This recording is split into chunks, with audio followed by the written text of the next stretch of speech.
Hello guys, કેમ છો બધા? આઈ હોપ તમે બધા મજામાં હશો. મારા વ્લોગ કીધું ઓફકોર્સ મજામાં જ હોય.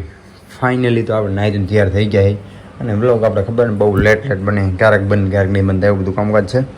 અને આજે વ્લોગ બનાવવાનો હોય કારખાને જઈએ તો આજે તમને મારો કારખાનો બતાવ્યો ને વાર એક ના બતાવે, પણ આ વખતે તમને કારખાનું બતાવું તમે શું કરું, કેવી રીતના મારું કામકાજ છે.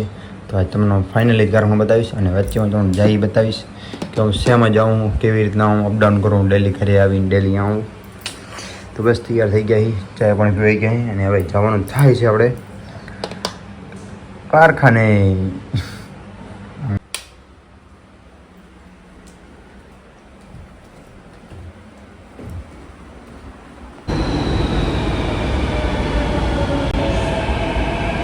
ફાઇનલી ગયા છે આપણે અંડરગ્રાઉન્ડ મેટ્રોમાં આવી ગયા. જો અંડરગ્રાઉન્ડ મેટ્રોમાં અંદર કીધું જો બતાવું તમને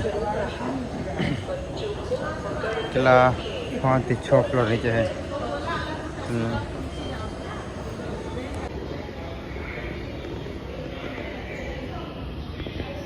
ગાઈસ તો અંડરગ્રાઉન્ડ મેટ્રો સ્ટેશન કંઈક આવું હોય. અંદરથી જો ફેસિલિટી ઘણી છે, એકદમ એસી બસ ચાલુ હોય એટલે કે ટેન્શન નહીં. અંડરગ્રાઉન્ડ મેટ્રો આવે હરી જો ખાલી 2 મિનિટમાં. ભીડ ઓછી હોય એટલે હોતી નહીં, ઓલી મેટ્રો કરતાં ઓછી હોય.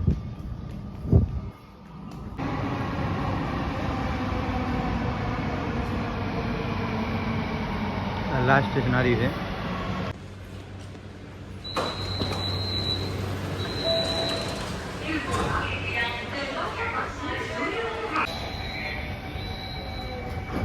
આપણે સાન્તાક્રુઝ મેટ્રો ઉતરી ગયા છે. જો આવો અંદરનો નજારો હોય. આપણે એવું થઈ રહેવાનું ઓટોમેટિક આડું ઉપર પહોંચી જાઉં, પણ આપણે ઊભું નહીં, આપણે મોડું થાય ત્યારે થોડાક ગાયમાં ત્યારે તો થોડાક સ્પીડમાં હાલશું. ઉપર જો લાઇટિંગ બાઇટિંગ એકદમ એરપોર્ટ જેવું ફીલ દેખાય, એકદમ એરપોર્ટમાં ફરવા ત્યારે. અને બહુ મોટું રહેશે ને, સમજી લો ને 500 મીટર લાંબુ હોય, 1.5 કિલોમીટર અડધું સમજી લો.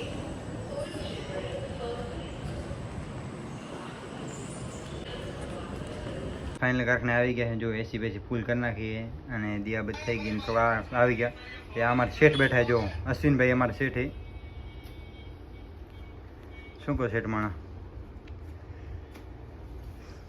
શેઠ બરાબર છે પણ બરાબર નથી. બે વાત કેવી છે પણ અત્યારે નહીં ગઈ, વ્લોગ ચાલુ છે. અમને કહે શેઠ ના શું હવે બંધ કરીને ભાઈ, અમારું કોપી લાગી જાય. હું વ્લોગ નાખવાનો ઇન્સ્ટાગ્રામમાં મારે નાખવાનું હોય. હવે મેં પૂછીએ જો કે જો છે ને આવું કારખાનું કાંક છે. અંદર આ ઓફિસ છે આગળ, અને આ બધો માલ પડ્યો છે. આ કાચો માલ છે, આ ફેબ્રિક જો વસ્તુ એકદમ ઇમ્પોર્ટન્ટ કાપી. આ ઉપર તમારે પછી લઈ જાઓ, પહેલાં આગળ લઈ જાઓ. જો આવું કોઈ કારખાનું. આ સ્ટોક છે અમારો પૂરો. આ સાઈડ સ્ટોક છે ને આ સાઈડ પૂરો સ્ટોક છે. જો અહીંયા ચાલુ થાય પૂરો સ્ટોક, પૂરો સ્ટોક છે. જુઓ આ બધો માલ પડ્યો એ ઓર્ડરનો રેડી થાય. ઓર્ડરનો રેડી છે એ 11 વાગે છે એટલે બધા ભરવાનું ચાલુ કરશે યાર 10 વાગે, એટલે 12 વાગે પાર્સલ નીકળી જશે એમ. આ સિંગલ પીસ એ કટકુટ એ મતલબ માલ રેડી થયા પછી માલ ભરી નાખશે પાછા એમ, મતલબ રેડી કરી નાખશે. રેન્જ આવી જાય હેલ્ટર એટલે રેડી કરી નાખશે. જો અમે એને ખાલી ઇમ્પોર્ટેડ કાપી. ઇમ્પોર્ટેબલ હતો એકદમ made in China. Made in ચાઇનાથી ફેબ્રિક ઉતરાવી અમે કટિંગ કરી, અને ચાઇનાથી પણ માલ લઈ ડાયરેક્ટ અમે ઉતરાવી. જેમ કે આ ચાઇનાથી ઉતરાવી. જો આ વસ્તુ અમે ડાયરેક્ટ ચાઇનાથી ઉતરાવી. આ વસ્તુ જો આ વસ્તુ ડાયરેક્ટ ચાઇનાથી અમે લઈ, પણ થોડુંક મોંઘું પડે એમ. પછી બીજું કે અમે ચાઇનાથી ઉતરાવીએ, અને બીજું કે આમાં કેવું કે ચાઇનાથી લઈને તો અમારો 100+ થતા એમ. હવે આ અમે ખુદ મેન્યુફેક્ચરિંગ કરી તો અમારો ભાવ તો નહીં કહો તમને ત્યારે, ભાવ કહેવાય પણ નહીં, સમજી લો ને 100-150નો ફરક આવે. અમે અહીંયા બનાવી તો 100-150નો તમને પણ ફાયદો થાય, મને પણ ફાયદો થાય એમ. એવું એમ. અમે ઇમ્પોર્ટન્ટ કોટન ઘણી બધી ફેબ્રિક, ટેન્સિલ ફેબ્રિક આવે, ઘણા બધા ફેબ્રિક આપી છે. આ સ્ટોક છે. અને આ પંખો તમને ખબર જ હશે, એનો પંખો કહેવાય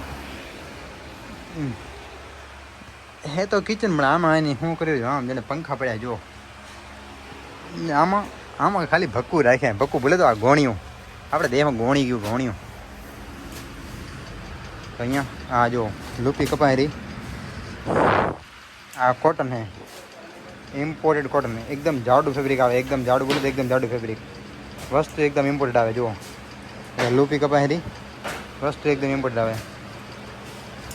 અને આ બધું માલ અહીંયા ધાકડિંગ ચાલુ હોય. અને અહીંયા જો આ થોડુંક અહીંયા બધું ટેબલ આ ભાઈ છે સાફ કરી રહ્યા.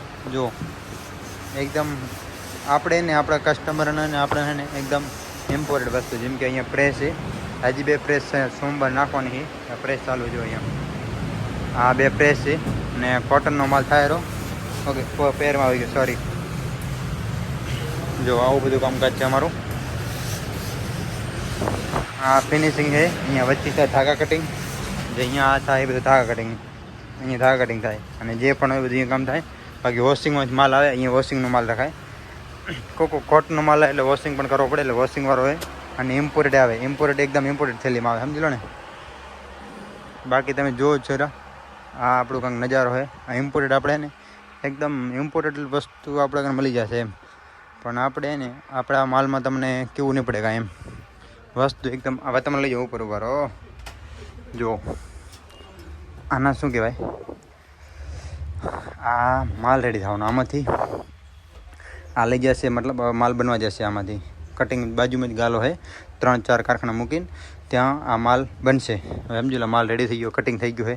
હવે કટિંગ એ લઈ જશે અને પીસ અમને માલ બનાવીને આપશે. પણ એ અમારો જ માણસ છે, એ અમારને જ બનાવીને બીજા કોઈને ના આપે. અમારો માલ પૂરો નહીં પાડી શકતો એમ. એટલે આવા કટિંગ દિવસના 2-3 લોટ અમારે નીકળી જ છે. પહેલું તમને બતાવીશ રોલવાળું. જો પગામાં રોલ પડાય આ કાંક આવું હોય. અહીંયા લાઇટ બંધ છે, તમને દેખાશે નહીં બરાબર. લાઇટ ચાલુ કરવી પડશે લોકો મારે. એ બંધ થઈ ગયું નહીં મને. એ પાપના બસ હલવા એ પાપલિયા કર્યો એ હા ના ઊંધું હે, ખોટું થઈ ગયું ભાઈ. જો આ રોલ હે, બધા ઇમ્પોર્ટન્ટ ફેબ્રિક, બધું ઇમ્પોર્ટન્ટ આવે. ફેબ્રિકમાં કાંઈ કેવું ના પડે. મારા માલની પૂરેપૂરી ગેરંટી રહેશે. તમ તારે વસ્તુ એકદમ ઇમ્પોર્ટન્ટ માલ સમજી લો ને. જેમ કે અમારા માલને અમારે પૂરેપૂરી ગેરંટી, કલરની, ફરમાની, લેન્થની, કે તમારું ના માલ વેચાય તો અમારામાં તેવડ છે કે માલ પાછો લે. અમે અમારા માલની પૂરેપૂરી ગેરંટી આપી, એટલે કાંઈ ટેન્શન લેવાનું થતું નથી એમ. કે તમે એમ લો માલ લઈને અમે ફસાઈ ગયા, એવું જરૂર નહીં. એકવાર તમે બસ માલ લો અને પૈસા દો. પહેલાં પૈસા પછી માલ. જો અહીંયા બીજું કટિંગ, 2 આઈટમ હે અને અહીંયા લેયર લાગે રે. જો આ इम्पोर्टेंट फैब्रिक, कॉटन फैब्रिक है ये वाला. एक मिक्की वाला कपड़ा है ना, वो अपन वो 6000 पीस कटिंग होता है, वो नहीं है ना. ये दूसरा कपड़ा नहीं, ये नहीं कटिंग हो रहा, कटिंग नहीं हो ना, फर्स्ट टाइम हो रहा है ये वाला, फर्स्ट टाइम हो रहा है ना. देखो આપણે ઇમ્પોર્ટેડ કાપીને તો ફેબ્રિક એકદમ સ્ટ્રેચેબલ આવે. જો આમાં આટલા કલર આવે, જો કલર ચાર્ટ જુઓ ખાલી. આમાં કલર ઘણા આવે, 1 2 3 4 5 6 7 8 9 કલર આવે. 9 કલર છે આમાં સમજી લો. અને બ્લેક ડબલ જોઈએ એટલે બ્લેકના રોલ ડબલ કપાય. ને આ બધું નીચે જો શું પડ્યું છે જો.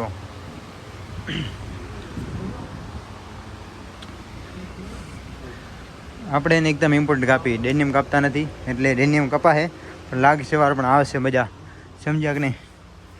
આપણે અહીં હાલાશે નહીં એટલે આપણે. हाँ न्यूज़पेपर नहीं है, क्यों? है नहीं, वो पेपर चीज मिल जाएगा वो ना, मोटा वाला तो नहीं है. क्या करोगे? मोटा होगा नीचे में, तो पतला नहीं है. अरे पतला वाला होगा ना, अपना जेरोक्स मारते हैं मालूम है, पतला वाला मिल जाएगा ऑफिस में पड़ा है.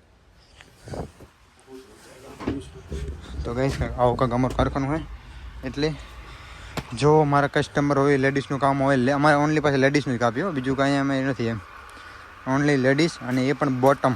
ઓકે, એટલે બીજું કાંઈ અમે કટિંગ કરતા નથી. તો જો તમને આ બતાડી દીધું. ઓકે, તો બસ મળીએ હવે. બસ જવું જ છે ઘરે.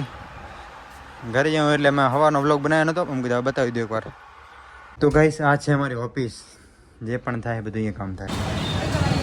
તો ગાઈસ પાછા નીકળી ગયા આપણે ઘર માટે. જો કારખાનેથી નીકળી ગયા અને આપણે જોઈ લીધું કેવું કારખાનું હતું. ઓકે, હવે આપણે પકડીશું અંડરગ્રાઉન્ડ મેટ્રો. અંડરગ્રાઉન્ડમાં મેટ્રો માટે મારી લીધી, અંડરગ્રાઉન્ડ મેટ્રોમાં એન્ટ્રી મારી લીધી. જો એટલી મેટ્રો પકડી લીધી અંડરગ્રાઉન્ડ. જો આપણે અહીંયા ટ્રાવેલ આમાં જ કરીએ અંડરગ્રાઉન્ડ મેટ્રોમાં. એકદમ બેસ્ટ મેટ્રો હોય, બેસવા પણ મળી જાય, સીટ ખાલી પણ હોય, એટલે બહુ મજા આવે એમ અંડરગ્રાઉન્ડ મેટ્રોમાં. અને 8 મિનિટમાં પહોંચાડી પણ દે, એટલે એમ આવવામાં ટાઈમ લાગે પણ આમ બેસી જઈએ એટલે પછી વાંધો નહીં એમ.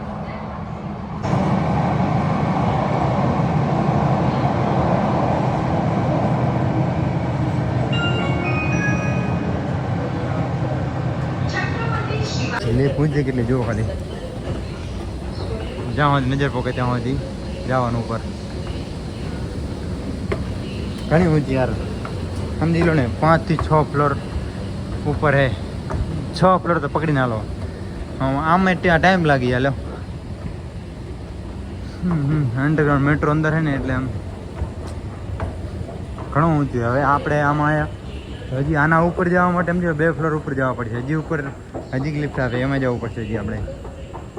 આ તો ખાલી હવે ઉમાં આવ્યા આપણે.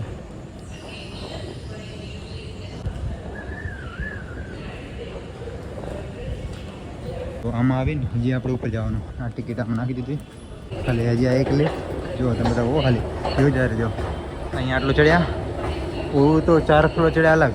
અહીં ચડ્યા હજી સામે જુઓ ત્યાં યાર ખાલી ચડવાનું જ છે, બીજું કાંઈ છે જ નહીં. અહીંયા ઊંડા એટલે હાલે જાય વાત મૂકી દે. નેટવર્ક ગાયબ થઈ બધું ગાયબ થઈ જાય. હજી આ રહ્યું ઉપર કેટલું ખાલી જુઓ. અહીં જવાનું એ બરાબર છે ને. જો ઉપર કેટલું હોય. ઓ બાપ રે બાપ. આમ ઊભું નથી ભાઈ. ઊભા રહી તો ટાઈમ વેસ્ટ થઈ એટલો બધો. અને મુંબઈવાળા મુંબઈ કરે ઊભા ના રહે. સમજો કે નહીં, હાલવું જ પડે. કૂતરાને શાંતિ જો અહીંયા. હવે ચડ્યા, હવે બહાર આવ્યા. સમજી લો બહાર આવતા આવતા જ મને લાગે મેટ્રો 5-10 મિનિટ લાગી જાય.